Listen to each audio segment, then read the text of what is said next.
Hey, what's going on, y'all? It's your boy E2 Blue coming back at you again, and well, it was game day, but not for the Cowboys. And I will say that it's good that I didn't see our team play today. For a Sunday, for one Sunday at least, I felt stress free. I felt like I didn't have to go to patient first to get treated for chest pains or anything or headaches or anything like that because our Cowboys didn't play.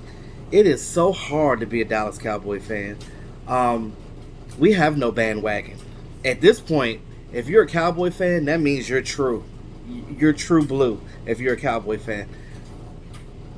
Because who wants to be a fan of this trash that we deal with day in and day out?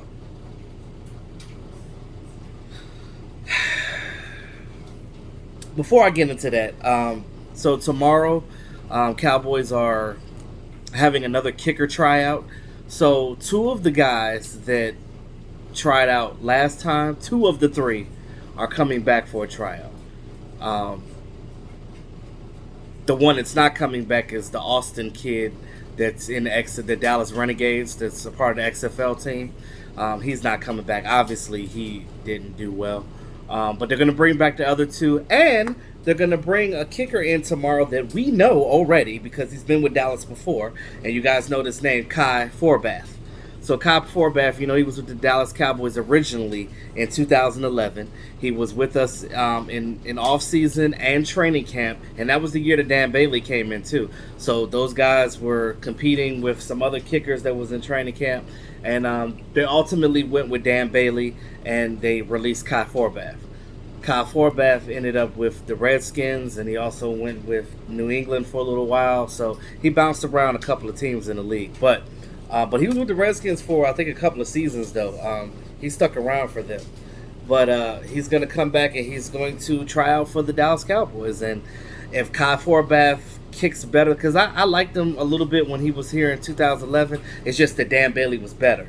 And Dan Bailey ended up being the second best kicker in the league behind the Ravens kicker, Justin Tucker. Now, I still think Dan Bailey is up there. I think he's only missed one kick this season. I haven't been paying much attention to the Vikings outside of when they whooped our butt, but that's about it. But I know that he's doing much better than Brett Maher. Brett Maher he's missed 10 kicks, which is the most in the league this year, which is just it's just asinine, and it kills me because right now the Dallas Cowboys, even with a record of 6-7. Not the worst record in the league, but we're still the laughing stock of the league. You know why? Because it's the perception of the Dallas Cowboys. America's team can never fall under 500 because we are supposedly America's team. And because we are America's team, we need to make sure that we win games. So, as I'm watching these games today, I'm going to go through some of the scores today, all right? So, At this hour, the Rams game is done, so I'll talk about that one last since, that was how I'm going to tie that one into the Dallas Cowboys. So you got the Redskins-Packers game. The Redskins, they've been eliminated from playoff contention, which they weren't going to go to the playoffs anyway because it's between us and the Eagles at this point. 2015, they lost. The Lions-Vikings, 27 Vikings. Broncos beat the Texans. I'm actually surprised about that because the Texans were riding high. And Texans fans, Eastside Herald, the Texans fans were talking mad.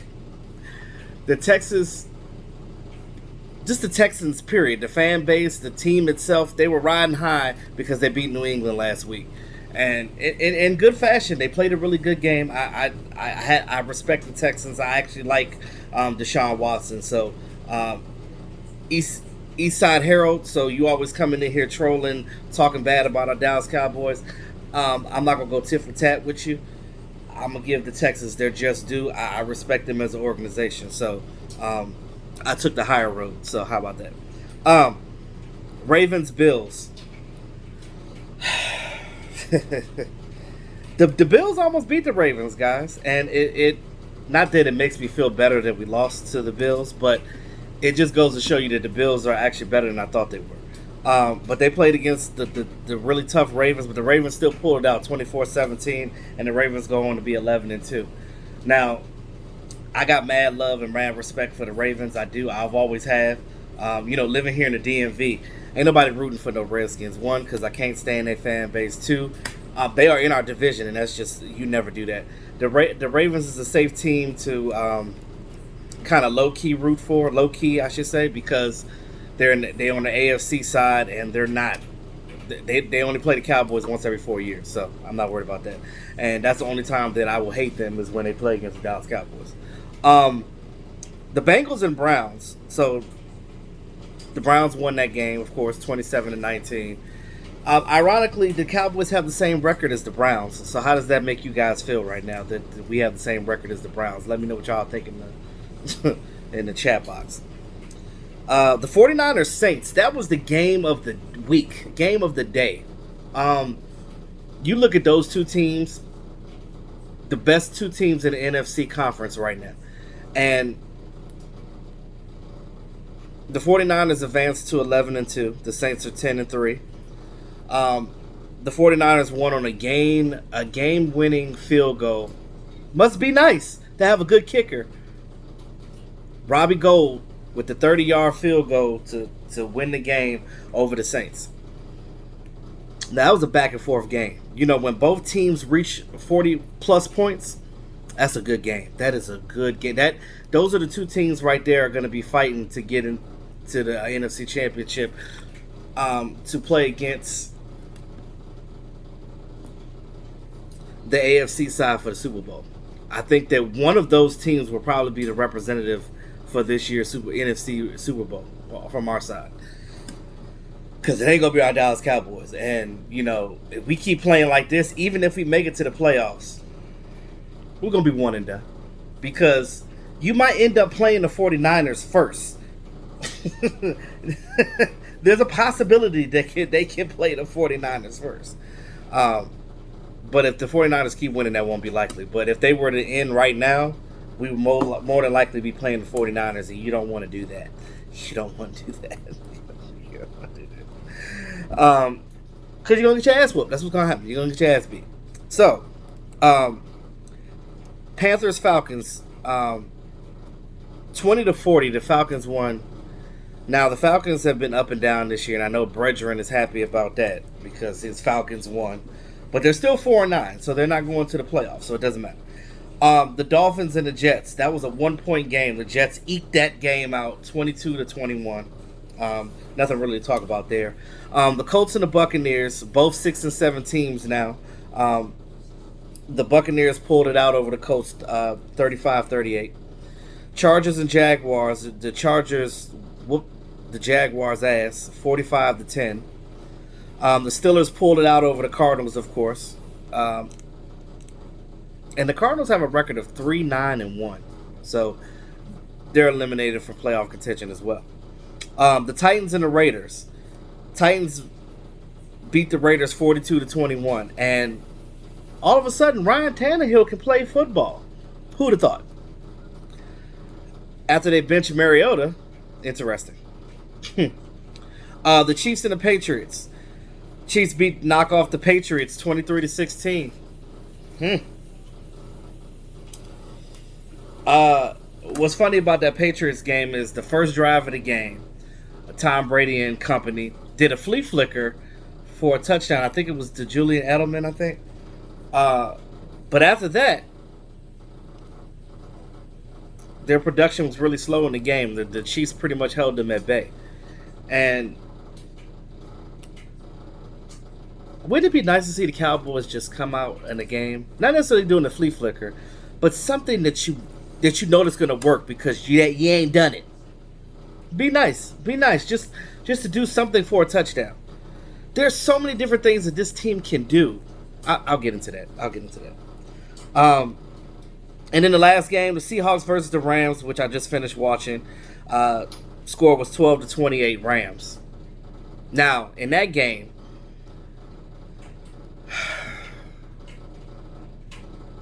The only touchdown that the Seahawks scored was a pick six. They picked off Jared Goff for a pick six. But the Rams controlled that game.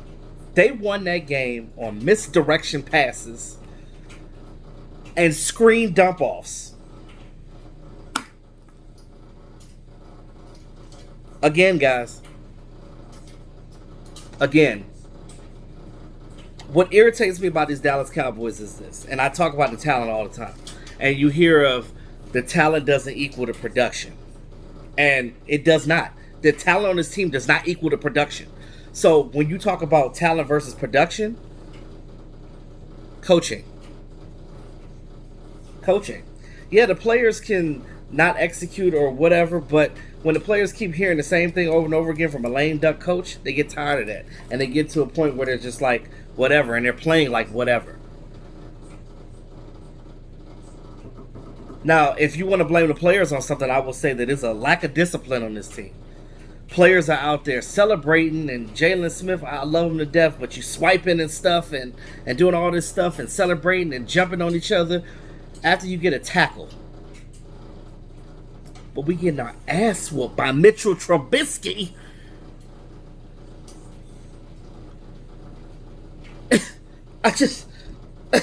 What the hell? So, that's where I'm at with that.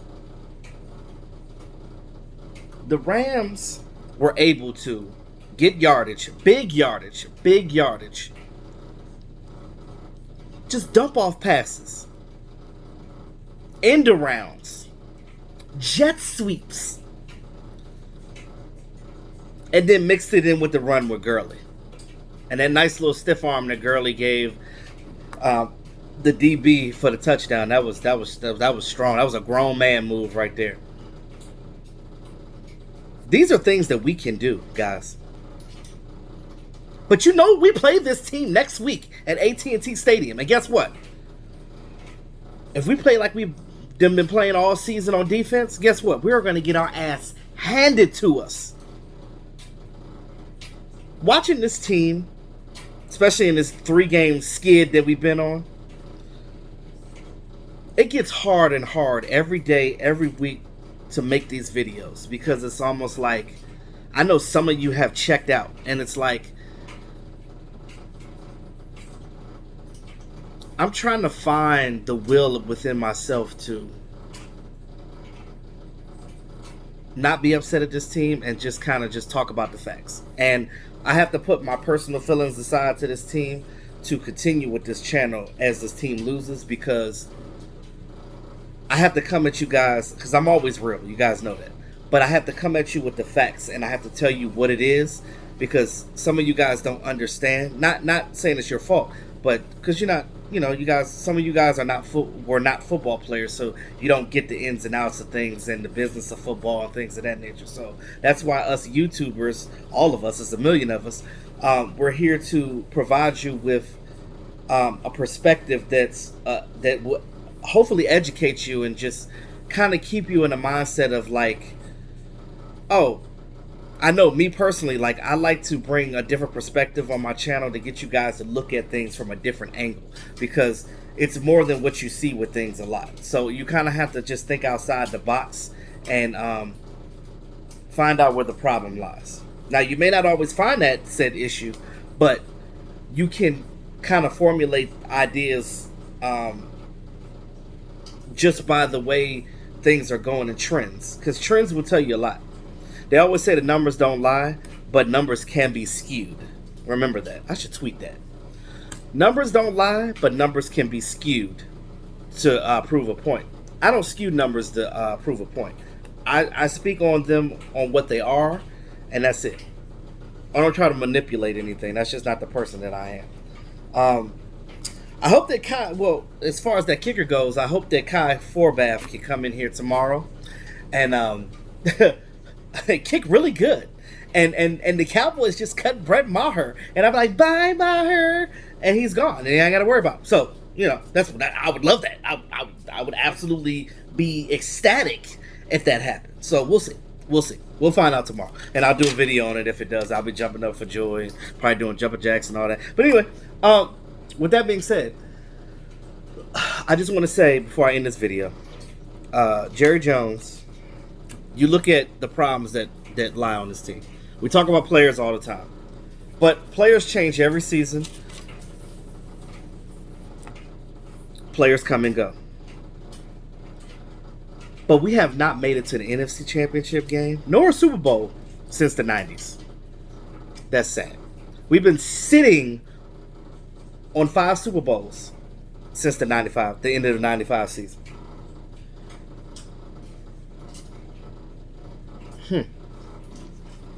The Eagles finally won their first Super Bowl. You know how?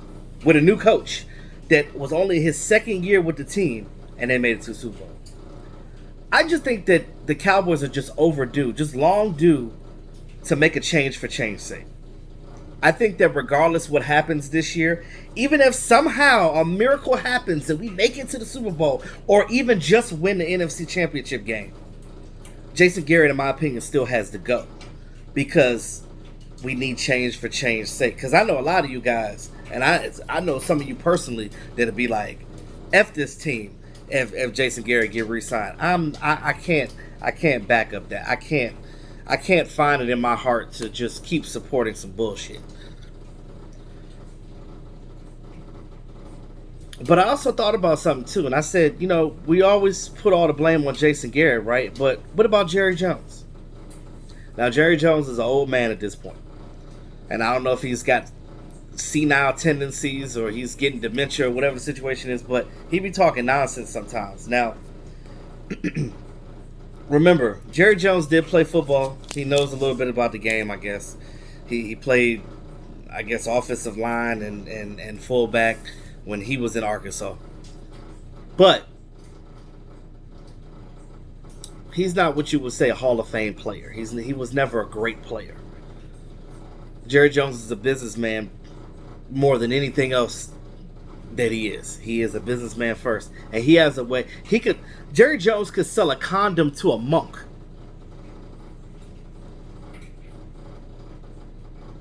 He can make you feel some type of way even if you didn't feel that way. He can manipulate you and get you what you want to. Jerry Jones got a mouthpiece and he know how to play the game. I gotta give him that. But the problem with like this whole big business thing that you're running, I get the business side, but it's still the game of football. And your fan base don't care about that stuff. The fan base cares about winning and losing.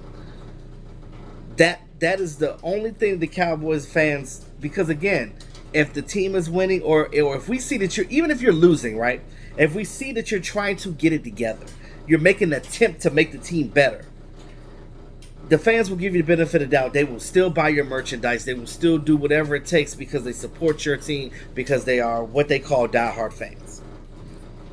What happens is you smack the fans in the face when you say things like, especially when you go back and forth, oh, well, I have faith in Jason Garrett and things of that nature. Explain to me how a coach like Jimmy Johnson wins 2 damn Super Bowls for this team and then gets fired after the second. When you got Mr. Jason Garrett in here that's been the coach for 10 seasons now, ain't even sniffed the NFC Championship game. I think we only won, 2 or 3 playoff games? What? But he's still here. The only thing I think of is because Jason Garrett is so close to Jerry Jones, and Jerry Jones sees Jason Garrett as like one of his sons. Remember, guys, Jason Garrett played for this team. He was an assistant coach for this team and offensive coordinator for this team, and he moved his way up with this team. Jason Garrett has been around this team for a very long time, off and on. So Jerry Jones has a special bond with him, and because of that special bond that he has with Jason Garrett, that's the only reason why I can see why he's still here. Now, I get Jason Garrett has a way. He's a good guy. He's a very smart guy, things of that nature. But he's also stubborn and he's conservative. That does not work with these players on this team because we have 90% of our team is young right now. 25, I think, is like the average age of the guys on this team right now. And let me tell you something. the things that you were doing before don't work. And Jerry Jones was really cool with Al Davis before he passed away, uh, which was the original Raiders owner. Now, before Al Davis died, him and Jerry taught him how to be an owner, and you could appreciate Al Davis, rest in peace, but he got his bad habits from Al Davis, and you just think too much of getting in the way. Al Davis was a hands-on guy. When you're an owner, you just sit back and you let your front office do the work, and when they come to you and have a meeting and conversation, you agree to it and you sign it off. That's what you do as an owner. And maybe you might do a couple of interviews here and there, but you stay the hell out of the way. You let your coaches, you let your front office conduct the everyday business of this team. And we always talked about Jerry Jones for years about how much he got in the way. Now, as of lately, he's been letting his son Stephen Jones take over, and he's been out of the loop a little bit. But the problem still remains that he still feels this way about Jason Garrett. He loves this cat. He loves that cat. That's the reason why he's still here. Now, we all know that he ain't going to be here after this season because you just can't keep him. You just can't do it. A lot of you guys want Urban Meyer. Some of you guys want Lincoln Riley. Some of you guys said the Peterson guy. Some of you guys want some other coaches. But I look at it like this. I'm not going to tell you who I want because I'm not really sure myself. All I know right now, and if I do figure it out, I'll let you know. But right now, how I feel about the situation is, I just want the best candidate for the job. Now, I don't think Lincoln Riley wants to be the coach of this team. We know Urban Meyer does, but Urban Meyer has health issues. Urban Meyer is the type of coach that, like, if we become a losing team, I don't think he can handle that as a coach. And his message, that's what I do like about Jason Garrett. He has a good message. He knows how to talk to the players. I don't think Urban Meyer has that same type of mess. So it's almost like with Urban Meyer, you're gaining a better coach, but you're losing some of the philosophy, if it makes sense. So if they bring somebody in, it's got to be a splash. If it's not a splash coach, not just a name, not just Gucci, Fendi, Prada, whatever.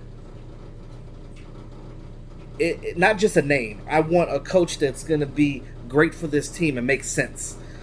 Somebody that could be good for Dak Prescott. I don't even mind Kellen Moore staying a coordinator, because if you get a college coach, then you can keep Kellen Moore as the offensive coordinator, because both of his style and the way that Dak Prescott comes from, it's a very collegiate type of offensive play. And that can work so well with this offense because we got a lot of young players that are not that removed from college. And some of the things that they were doing in their respective schools made them even better. So just think of that. Just some food for thought before you just go around just saying, oh, I want this coach, I want that. I want to do a little bit more research, me personally, and I want to make sure that who I really want to back is going to be somebody that I think that can put this team back into the NFC Championship game and back to maybe winning the Super Bowl. That's where I'm at with that. So that's all I got for tonight, guys. Let me know what you guys think. I'll probably chat with you guys tomorrow if we hear any news about Dallas Cowboys, whether they cut somebody or they sign somebody else. Hopefully. But we got the Rams next week, and they're going to whoop that ass because the way they played tonight, it's hard to have confidence in the Dallas Cowboys until they figure things out, because we don't scheme. We don't change anything up. We don't disguise our defenses. But we'll talk more about that. But in the meantime, in between time, y'all, it's your boy E2 Blue, always keeping it real. Talk to y'all soon. Y'all have a great night.